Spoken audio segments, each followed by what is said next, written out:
I don't like the word nigger. I never liked the word nigger.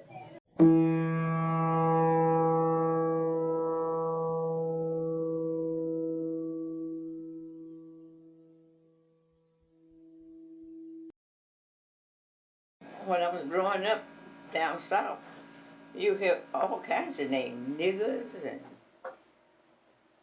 mostly niggers. That's what you would call down south, a nigger. So time went along, they said negro. Oh, when I was a little girl growing up, that's all I heard. Do you remember any particular instance where someone called you that really stands out?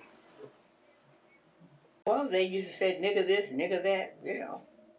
Is it was white people? White people. In fact, some black people called each other niggers. Did you ever use the word nigger to refer to another black person? Did I ever say that? No, I never called them a nigger. Why not? Because I just didn't think it was right. I don't like the word nigger. I never liked the word nigger. Even when I was growing up, I didn't like the word. Because most of the said was white people. Today, what do you think when you hear black people using the word in music or music? Oh, I don't think anything of it, because so used to hear nigger. You know, some black people say nigger, you know. When you were growing up, was there ever a time when you wanted to say something to a white person when they said the word to you? What did I say to white people? Better not say anything about it. You just listen.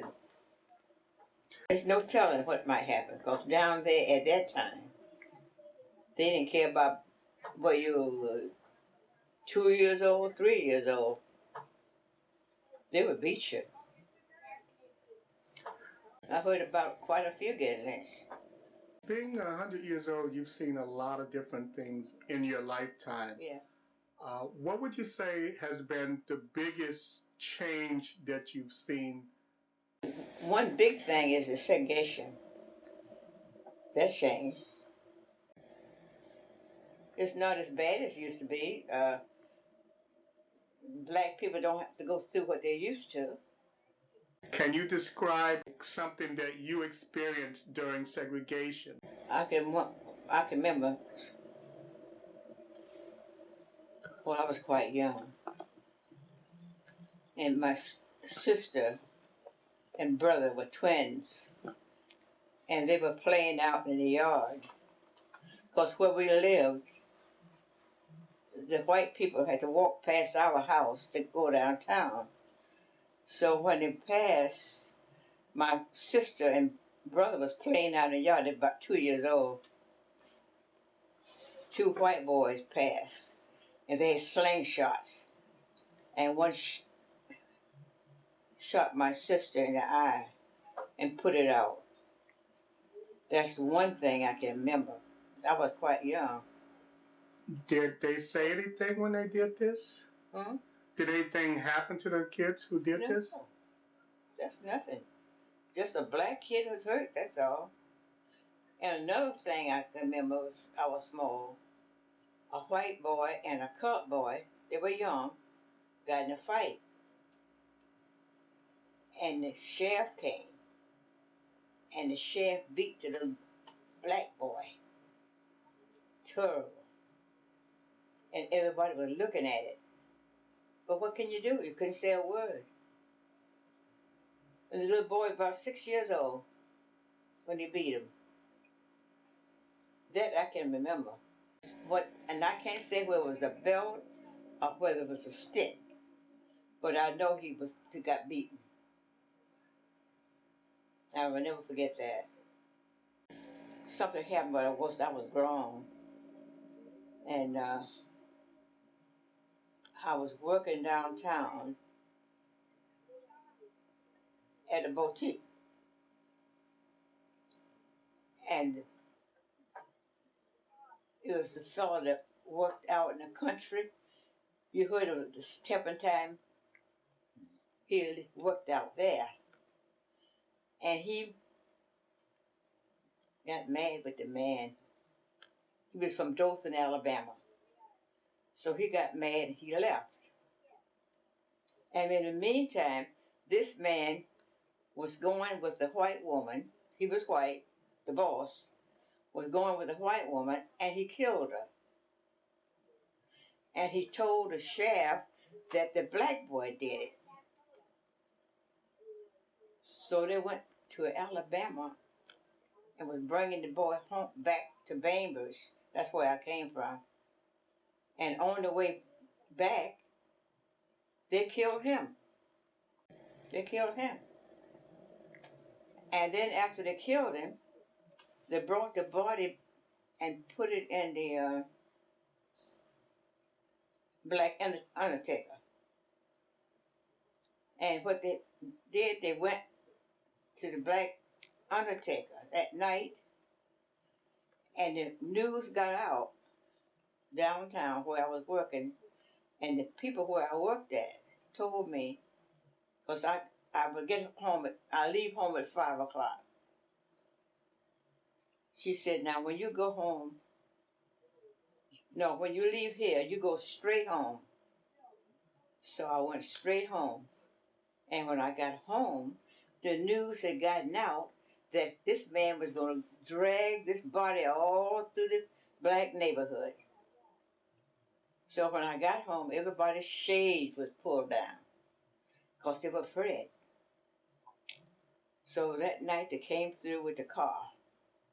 His body was on a rope and was carried all around the neighborhood so the black people can see it.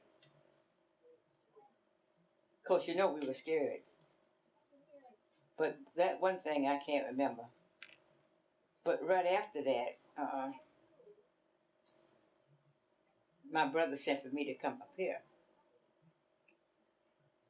And then after years after that, because I was married before I had 2 kids.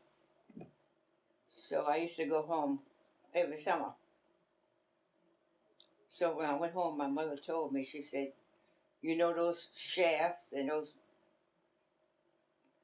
people that dragged his body through? Said each one got sick. And they all confessed on their dying bed that they did it. That they dragged the body through. They killed them first and dragged the body. But see, before they didn't tell they did it. You see? But on the deathbed, the sheriff, he was the big man. He's the first one on what they did. Mm-hmm. Did you see the body? Oh, no. Nobody saw them. Oh, no, what they did after they dragged him, they put the body on the First Baptist Church steps and they burned it. So we all did go down to see that. Can you tell me, you hear stories like that, and it's hard to kind of, to imagine that. I mean, how scary was that? I mean, It was very scary. Just like you heard of the Ku Klux Klan. Well, every year, once a year, they would have a parade at night. And they would have that thing on, white thing on. And in the parade, they'd carry a cross. And this cross was all lit up. And they marched all around town, and we would see it. And we would go downtown to stand to see it. Because we were scared, but yet we would go down to see the parade. Well, this parade was for the black people to see. So they'll make you scared to do anything. But I was a little girl at the time. When I see those marches, we were frightened. But we knew what that meant. That when you do something wrong, they will hang you.